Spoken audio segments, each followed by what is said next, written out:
যখন আল্লাহর কোন বান্দা কোরআন হাদিসের ইলম অর্জন করার জন্য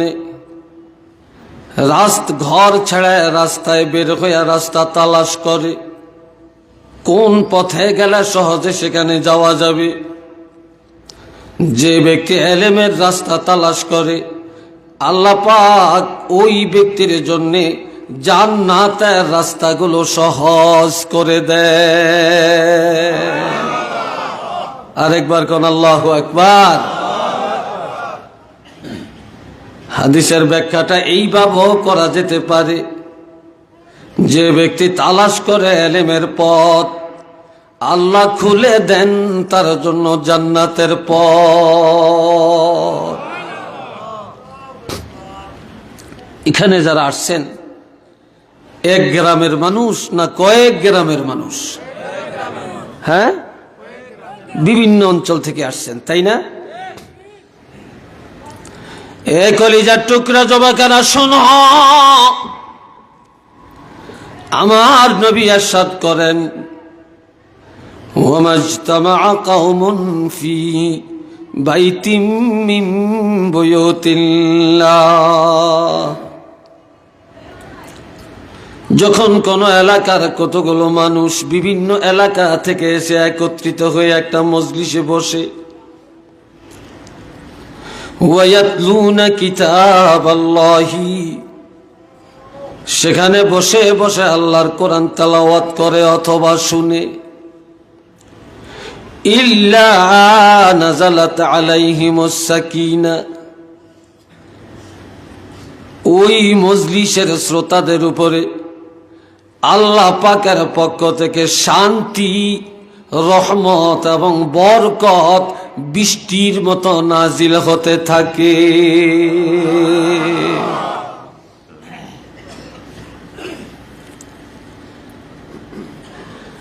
ইয়াতলুনা কিতাবাল্লাহি ওয়া ইয়াতাদারাসুনাহু বাইনাহুম। এই মানুষগুলি উঠে কেন? এরা কি ছাত্র নাকি, না চলে যাচ্ছেন? কেন উঠবেন? উঠবেন না। এ বাবাজি খেয়াল করেন, মজলিসে বসে যখন কোরআন তেলাওয়াত করে অথবা শুনে অথবা পরস্পরের মধ্যে কোরআন হাদিস আলোচনা করে, ইল্লা নাযালাত আলাইহিমুস সাকিনা, আমার রাসূল বলেন ওই শ্রোতাদের উপরে আল্লাহর পক্ষ থেকে সাকিনা, সাকিনা শব্দের অর্থ শান্তি, সাকিনা শব্দের অর্থ রহমত, সাকিনা শব্দের অর্থ বরকত, আমার আল্লাহর পক্ষ থেকে নাজিল হতে থাকে।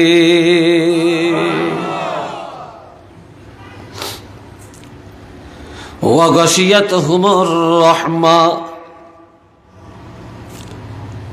আমাদের চারিদিকে এখন রহমত, আল্লাহর রহমত আমাদেরকে গ্রাউ করে রাখছে, বেষ্টনী দিয়ে রেখেছে। মুসলিম শরীফ কিতাবুল ইলমের মধ্যে রাসূল বলেছেন, যে মানুষ ওয়াজ মাহফিলে ইলমে দ্বীনের মজলিসে এমন ভাবে বসে থাকে, হাত্তাল হিতানু ফি জাওফিল মায়ে, পানির ভিতরে মাছগুলো যেভাবে ডুবে থাকে, ওয়াজ মাহফিলে ইলমে দ্বীনের মজলিসে আল্লাহর বান্দাগুলো তেমনি ভাবে আল্লাহ পাকের রহমতের সাগরের মধ্যে ডুবে থাকে। এ তো মারহাবা কর, আল্লাহু আকবার। ওয়াহাফাতহুমুল মালাইকা, আমার রাসূল আরো বলেন, যেখানে ইলম আলোচনা হয় সেখানে আমার আল্লাহ অসংখ্য রহমতের ফেরেশতা জমিনে পাঠায়া দেন। ওই ফেরেশতারা কানায় কানায় ভরে বসে যায়, আর একদল ফেরেশতা চারিদিকে দাঁড়িয়ে যায়, একজনের হাতে আরেকজনে ধরে, একজনের কাঁধের উপরে আরেকজনে দাঁড়ায়। এইভাবে চারিদিক থেকে দাঁড়াইতে দাঁড়াইতে প্রথম আসমান পর্যন্ত দাঁড়িয়ে যায়।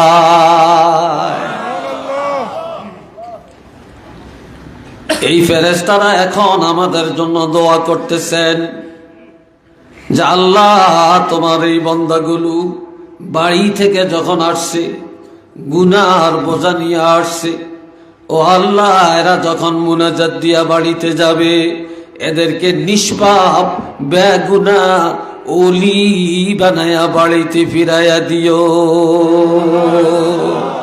এই জন্য আমার রাসূল বলেন, মানুষ মাহফিলে যায় গুনাহগার হইয়া, মাহফিল থেকে বাড়িতে যায় নিষ্পাপ হইয়া। উচ্চ আওয়াজে বলেন না সুবহানাল্লাহ।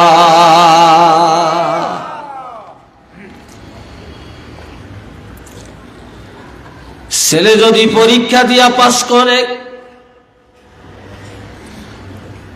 ছাত্র যদি পরীক্ষা দিয়া পাস করে, ছাত্রের গৌরবের থেকে শিক্ষকের গৌরব বেশি। কি কথা ঠিক কিনা? সন্তানের গৌরবের চেয়ে মা বাপের গৌরব অনেক বেশি, ঠিক না?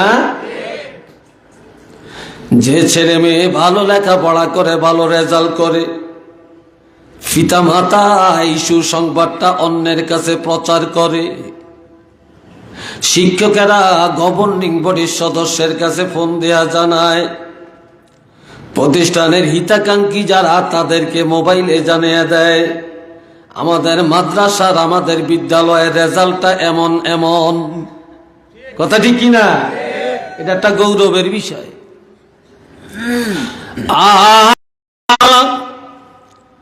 ওয়াযাকারাহুমুল্লাহু ফী মান ইনদা।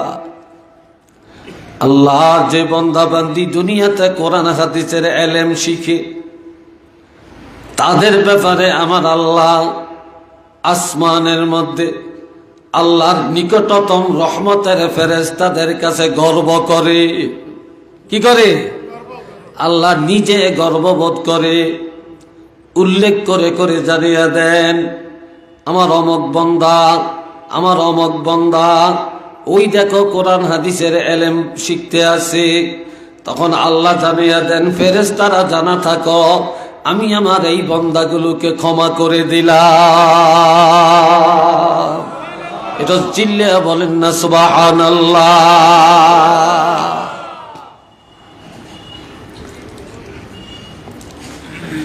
এই জন্য আমার ভাইয়েরা,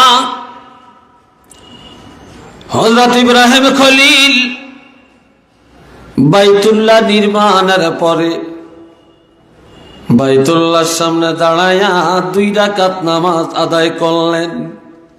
কয় রাকাত? আরেকবার বলেন। 2 রাকাত। আপনারা আমার দিকে চান, আরেক দিকে চাইেন না। কিছু মানুষের অভ্যাস আছে, আপনি যদি জিবরিল ওয়াজ করে এরপরও রাখতে পারতেন না। কারণ কি জানেন? কারণটা হলো রসগোল্লা খাইতে বড় মিঠা। রসগোল্লা চিনেননি? রসগোল্লা এটা খাইতে বড় তৃপ্তি, কিন্তু যার টাইফয়েড অথবা বিষম ক্ষেত্র জ্বর হইছে, তার মুখে রসগোল্লা দিলে লাগবে তিতা। কি কথা ঠিক কিনা? লাগবে কি? আজ মুসলমান হারামের পিছনে চলতে চলতে, মিথ্যার পিছনে প্রতিষ্ঠিত হতে হতে, গুনাহ বা নাফরমানি করতে করতে আমাদের অন্তর এখন এতটা খারাপ হইছে, কোরআন হাদিসের মিষ্টি কথাগুলা যত বলবেন তাদের কাছে তিতা লাগবে। কি ঠিক না?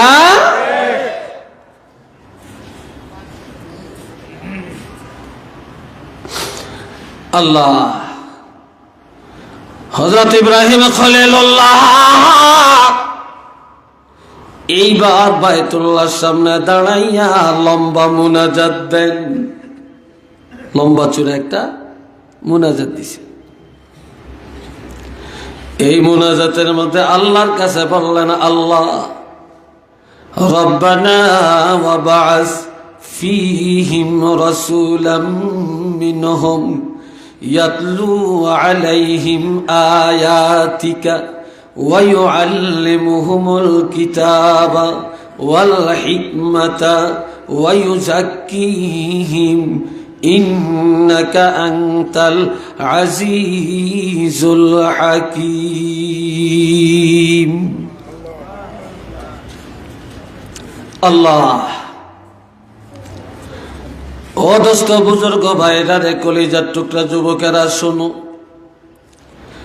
হযরত ইব্রাহিম খলিলুল্লাহ আমার আল্লাহর কাছে দরখাস্ত করেন, আল্লাহ গো, শ্রেষ্ঠ নবী, মহানবী, বিশ্ব নবী, শফিউল মুজনিবিন, রহমাতুল লিল আলামিনকে কার ঘরে কার বংশে জানি পাঠান জানি না, তবে তোমার কাছে দাবি জানাইলাম, দরখাস্ত করে রাখলাম, অ্যাপ্লিকেশন করলাম, আল্লাহ নবীকে আর কারো ঘরে কারো বংশে না পাঠায়া আমি ইব্রাহিম খলিলুল্লাহর বংশে আমার সন্তানদের মধ্য থেকে পাঠাইয়া দেন।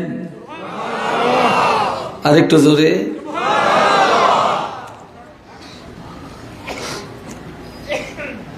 তবে আল্লাহ নবীকে যে পাঠাবেন, নবীর মধ্যে যেন 4টা গুণ পাওয়া যায়। কয়টা ভাই? আরেকটু জোরে কর। আমগো নবীর গুণ কি 4টা? এক কথায় যার গুণের কোনো তুলনা নাই, আছে নাকি? বাবাজিরা রে আমার, হযরত ইব্রাহিম খলিল 1 নম্বরে চাইলেন আল্লাহর কাছে, ইয়াতলু আলাইহিম আয়াতিকা। আল্লাহ যেই নবীর প্রথম গুণবলী হবে, বৈশিষ্ট্যটা হবে, যিনি বিশ্ব জগতের মানুষের কাছে আল্লাহ আপনার কুদরতের নিদর্শন, সবচেয়ে বড় নিয়ামত, 30 পারা কোরআন তেলাওয়াত করবেন।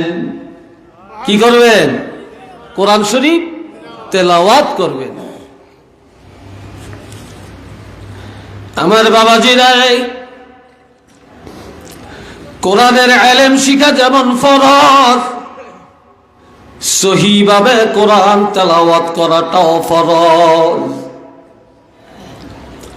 তবে কোরআনের ইলম, কোরআনের তাফসীর যদি সমাজের মধ্যে 2-4 জন 20 জন হয়, ফরজ আদায় হয়ে যাবে।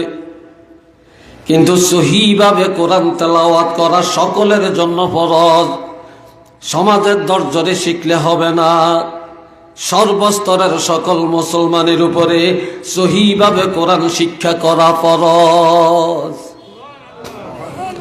এই সহি কোরআন তেলাওয়াত শিক্ষা দিবেন, বা যেই নবীর প্রথম গুণটা হবে তেলাওয়াতের গুণ। একটু মারহাবা কন, আর একটু জোরে। আর এই তেলাওয়াতের আদর্শ, সহি তেলাওয়াতের আদর্শ, সহি তেলাওয়াতের গুণাবলী, এটা এই সিলেটের জমিনে আছে। আর এই বৈশিষ্ট্যটা ছিল একমাত্র আল্লামা সাহেব কাবলা আব্দুল লতিফ রহমতুল্লাহ আলাইহি। কথাটি কি বলেন? ফুলতলির আল্লাহর ওলি, ওনার মধ্যে এই আদর্শটা ছিল কিনা? না সন্দেহ আছে মনে হয়? জোরে বলেন, ছিল কিনা? এই দেশের ঘরে ঘরে সহি কোরআন তেলাওয়াত শিক্ষা দেওয়ার জন্য আল্লামা সাহেব কাবলা ফুলতলি রহমতুল্লাহ আলাইহি সারাটা জীবন জিহাদ করে গিয়েছে কিনা? আল্লাহ কবুল করো, কোন আমিন। হযরত ইব্রাহিম খলিল 2 নম্বর দোয়া করলেন, ওয়া ইউআল্লিমুহুমুল কিতাবা। আল্লাহ যে নবী দ্বিতীয় বৈশিষ্ট্যটা হবে কোরআন শিক্ষা দেওয়ার বৈশিষ্ট্য, যিনি বিশ্ব জগতের মানুষের কোরআন শিখাবেন। কি শিখাবেন? কথা বলেন, কি শিখাবেন? কোরআন শিখাবেন। ভাই চেয়ারম্যান ওখানে গেলেন কেন? ও আচ্ছা, ঠিক আছে, আপনার যেমনি ভালো লাগে বসেন। আপনার এই জায়গাটা দিয়ে এত হাঁটাহাঁটি করেন কেন? একটা কথা শুনেন, মাহফিলের পাশে দিয়ে হাঁটাহাঁটি করলে, বক্তার নজর পড়লে কথার মোড় ঘুরে যায়, দাসটা নষ্ট হয়ে যায়। এই জন্য এক্ষেত্রে এই হাঁটবেন না এইভাবে।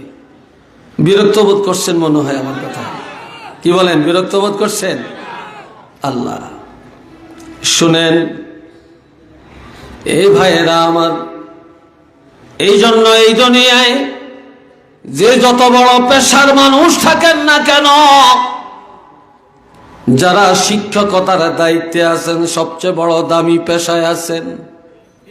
কেননা কোরআন হাদিসের এলেম যারা শিখায় তারা নবীর দায়িত্ব পালন করছেন।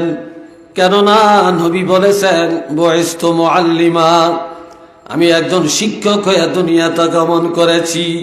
নবী ছিলেন একজন শিক্ষক, আর নবীর এই শিক্ষকতার দায়িত্ব এবং ওলামায়ে কেরামেরা পালন করেন। এই জন্য যারা এলেম শিখায় তাদের দাম আল্লাহর কাছে অনেক বেশি। এটা মারহাবা কোন, আলহামদুলিল্লাহ বলেন। বেতন কম হইল, দাম কি কম না বেশি? হ্যাঁ, বেশি না? মসজিদের ইমামের বেতন 3,000, 4,000, সর্বোচ্চ 5,000। কথা ঠিক কিনা? অথচ একজন ইমামের বাড়িটা হওয়ার কথা ছিল প্রধানমন্ত্রীর বাড়ির মতো, গাড়িটা হওয়ার কথা ছিল প্রেসিডেন্টের গাড়ির মতো।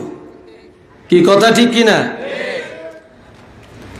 প্রধানমন্ত্রীর বেতন যা, একজন ইমামের বেতন হওয়ার কথা ছিল তা।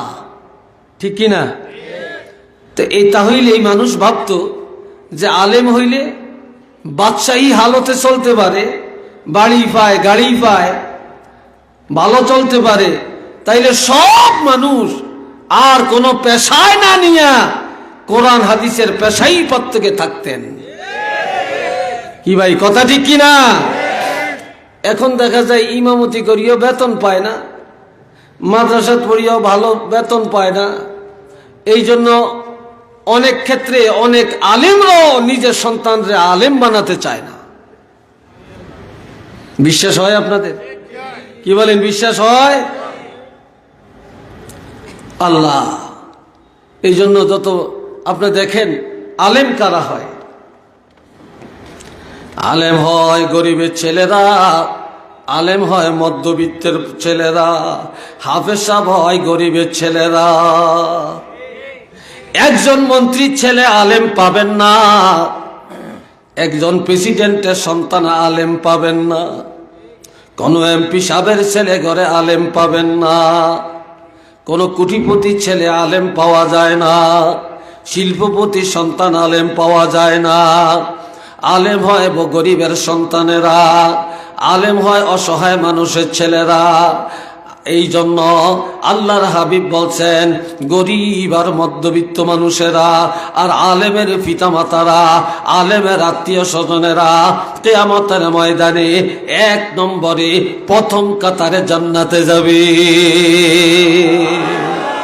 জোরে বলেন আল্লাহু আকবার।